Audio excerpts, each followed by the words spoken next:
Diabetic retinopathy എന്ന് പറഞ്ഞാൽ retina is A layer at the back of the I. അതായത് നമ്മുടെ പുറവശത്തിലുള്ള കണ്ണിന്റെ ഉള്ളിലെ ഒരു ലെയർ ആണ്, ഒരു ഫിലിമാണ്.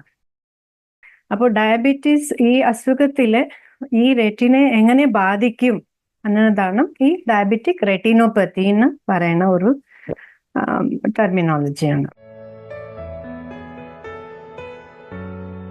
സൈൻസ് ആൻഡ് സിംറ്റംസ് എന്ന് പറഞ്ഞാൽ ആക്ച്വലി നമുക്ക് ഇത് തുടക്കത്തിൽ ഇതൊന്നും മനസ്സിലാവത്തില്ല.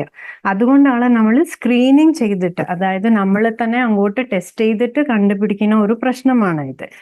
അപ്പോൾ ഇതിനാണ് നമ്മൾ സ്ക്രീനിങ് എന്ന് പറയുന്നത്.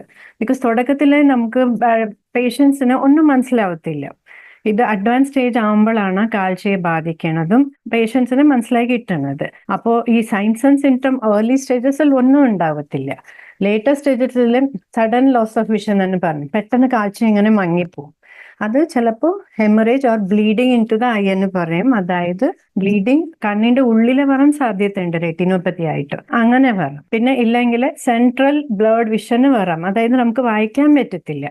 എന്തുകൊണ്ടാണ്? ആ ഫോക്കസിങ് പോയിന്റിൽ നീര് വന്നാൽ ബിക്കോസ് ഓഫ് ഡയബറ്റീസ്, ഷുഗർ കൊണ്ട് അങ്ങനെ വന്നാൽ അപ്പോൾ അത് ഒരു സൈനായിട്ട് വരാം. പക്ഷെ ഇത് പിന്നീട് പറയാം, ഇതൊക്കെ അഡ്വാൻസ് സ്റ്റേജിലാണ് വരുന്നത്. അപ്പോൾ ഇതൊക്കെ ഒഴിവാക്കാൻ വേണ്ടി തന്നെയാണ് നമ്മൾ സ്ക്രീനിങ് ചെയ്യണതും പിന്നെ ഇതൊക്കെ കണ്ടുപിടിക്കണതും. മെയിൻലി നമ്മൾ പറയുന്നത് നോൺ പ്രോലിഫറേറ്റീവ് പിന്നെ പ്രോലിഫറേറ്റീവ് വന്നിട്ടാണ്. ഈ നോൺ പ്രോലിഫറേറ്റീവ് എന്ന് പറയുന്നതിൽ mild, moderate, severe, very severe എന്ന് പറഞ്ഞ കാറ്റഗറീസ് ഉണ്ട്. ഓക്കെ. പ്രോലിഫറേറ്റീവിൽ എന്ന് പറയുമ്പോൾ അഡ്വാൻസ് സ്റ്റേജ് ആണ്. ഇതിലാണ് broad categories of diabetic retinopathy. ഇതല്ലാത്ത ഡയബറ്റിക് മാക്യുലോപ്പതി എന്ന് പറയും. മാക്യുലോ എന്ന് പറഞ്ഞാൽ നമ്മുടെ ഫോക്കസിങ് പോയിന്റ് ആണ്. അതിൽ നീര് വന്നാലും അതിൽ എന്തെങ്കിലും ഷുഗർ കൊണ്ട് എന്തെങ്കിലും വ്യത്യാസം വന്നാൽ അതിന് ഡയബറ്റിക് മാക്യുലോപ്പതി എന്ന് പറയും. ഇത് നമ്മൾ ടെസ്റ്റ് ചെയ്തിട്ട് തന്നെയാണ് ഡയഗ്നോസ് ചെയ്യുന്നത്. അതായത് ഡയലേറ്റിംഗ് ടെസ്റ്റ് എന്ന് പറയും.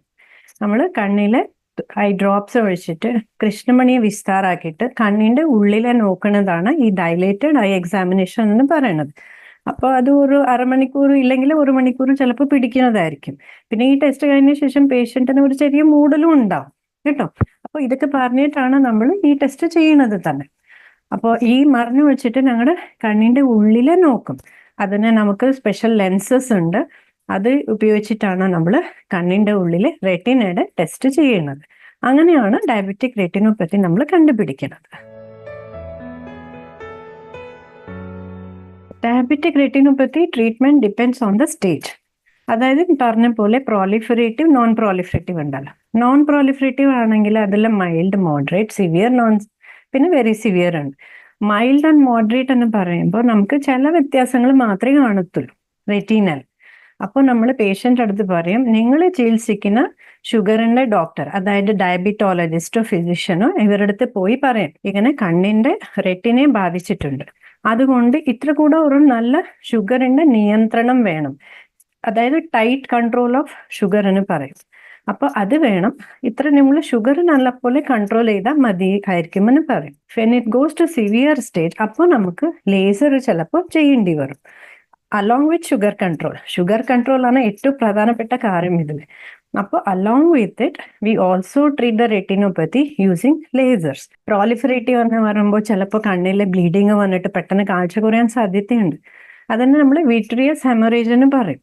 അപ്പോൾ അതിൻ്റെ ട്രീറ്റ്മെന്റ് സർജിക്കൽ തന്നെ ആയിരിക്കും കേട്ടോ. അപ്പോൾ നമ്മൾ അതിൻ്റെ വിട്രിയസ്, ഇതൊക്കെ നമുക്ക് വിട്രെക്ടമി എന്ന് പറയുന്ന ഒരു സർജറി ഉണ്ട്. അപ്പോൾ അത് ചെയ്യും.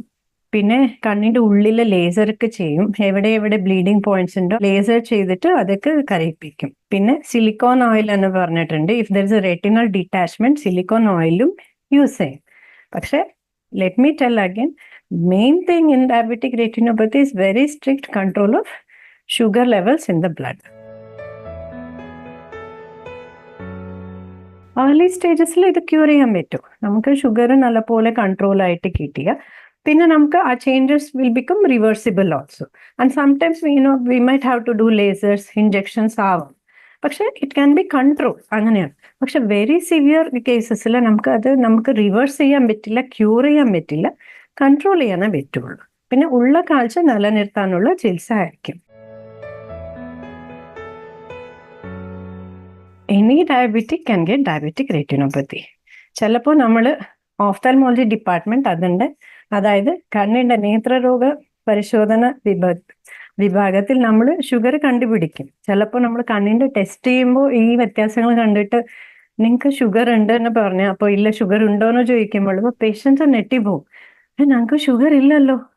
അപ്പോൾ ടെസ്റ്റ് ചെയ്യാൻ പറയുമ്പോൾ ഷുഗർ ഉണ്ടാവും. So we actually diagnose sometimes diabetes in the I clinic. അങ്ങനെയാണ്, ആർക്ക് വേണമെങ്കിലും വരും. ഇത് whoever has got diabetes, they are at the risk of getting retinopathy. Ideally at the time of diagnosis, sugar ഉണ്ട് നമുക്ക്, ഈ എന്താണ് ഒരു ആള് ഡയബറ്റിക് ആയിട്ട് നമ്മൾ ഡയഗ്നോസ് ചെയ്യുമ്പോൾ തന്നെ at the diagnosis they have to undergo eye examination. ആ സമയത്തിൽ തന്നെ ഐ എക്സാമിനേഷൻ ചെയ്യേണ്ടതാണ്. പിന്നെ every year, once in a year എന്തായാലും ചെയ്യണം. കണ്ണിലെ വ്യത്യാസങ്ങൾ വന്നിട്ടുണ്ടെങ്കിൽ if there is already retinopathy, അപ്പോൾ നമ്മൾ 3 months ഇല്ല 6 മാസങ്ങൾ ഇടവിട്ടിട്ടോ അങ്ങനെ പറയും. അതനുസരിച്ചായിരിക്കും. പക്ഷെ ideally all diabetics have to undergo annual eye examination, അതായത് ഡയലേറ്റഡ് ഐ എക്സാമിനേഷൻ. ഇത് കണ്ണാടിയുടെ ടെസ്റ്റ് അല്ല, റെറ്റിനയുടെ ടെസ്റ്റ് ആണ് കേട്ടോ.